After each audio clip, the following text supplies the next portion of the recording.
നിങ്ങൾ കോന്നി മണ്ഡലത്തിലാണ്. കോന്നി മണ്ഡലം. കോന്നി മണ്ഡലം ആരെ ജയിക്കുമെന്ന് പറയാൻ പറ്റില്ല. ജനീഷിനാണ് ഇപ്പോൾ കാണുന്ന ഒരു മുൻതൂക്കം. കാരണം MLA എന്നുള്ള പ്രവർത്തനത്തിന്റെ ആ മികവ് കാണുന്നു. അതായത് എത്ര പറയാൻ പറ്റും? സുരേഷ് എനിക്ക് തോന്നുന്നു 8,000-നും 15,000-നും അടുത്ത് നിൽക്കും. എങ്കിൽ അടുത്ത ഒരു ചോദ്യം, പത്തനാപുരം മണ്ഡലം ആര് കൊണ്ടുപോകുന്നു പറയാൻ പറ്റും? പത്തനാപുരത്ത് ഇപ്പോൾ എന്തുവാ, ഗണേശനായിരിക്കും മുൻതൂക്കം. ഒരു നേരിയ മുൻതൂക്കം ഇപ്പോൾ കാണുന്നുണ്ട്. മുമ്പൊക്കെ മൃഗീയമായ ലീഡുള്ള മണ്ഡലമാണ്, പക്ഷേ ഇപ്പം നേരിയ മുൻതൂക്കമേ ഉള്ളൂ. ധർമ്മടത്താണേലും പയ്യന്നൂരാണേലും തളിപ്പറമ്പിലാണേലും എല്ലാം പാർട്ടിക്കാർ ജയിക്കാനേ ചാൻസ് ഉണ്ട്. ഈ റിബലൊന്നും ജയിക്കത്തില്ല.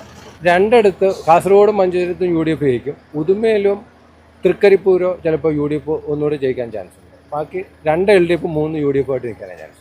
കണ്ണൂരിപ്പം കണ്ണൂര്, പയ്യന്നൂര്, പേരാവൂര്, ഇരിക്കൂര്, മട്ടന്നൂര്.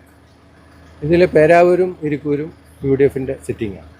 പിന്നെ കണ്ണൂരും ഈ തവണ UDFന് കിട്ടാനേ ചാൻസ്. കൂത്തുപറമ്പും ചിലപ്പം. പിന്നെ തലശ്ശേരി അതും UDF നേടാൻ ചാൻസ് ഉണ്ട്.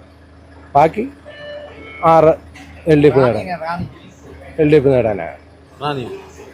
റാന്നിയിൽ 2 പേർക്കും ചാൻസ് ഉണ്ട്.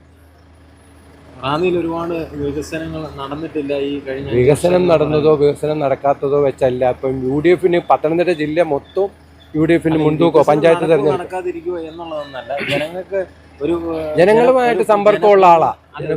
പ്രതിനിധിയാവുമ്പം ജനങ്ങൾക്ക് വേണ്ടി പ്രവർത്തിക്കണ്ടേ. അങ്ങനെ ഒരുപാട് അവിടെ പാളിച്ചകളുണ്ട് എന്ന് പറയപ്പെടുന്നു. കാര്യം പാലം പണിഞ്ഞിട്ടില്ല, ആ പാലത്തിൻ്റെ തൂണ് അതുപോലെ നിൽക്കുന്നു എന്നൊക്കെ പറയുന്നു. അതിനെക്കുറിച്ച് എന്താ പറയാ?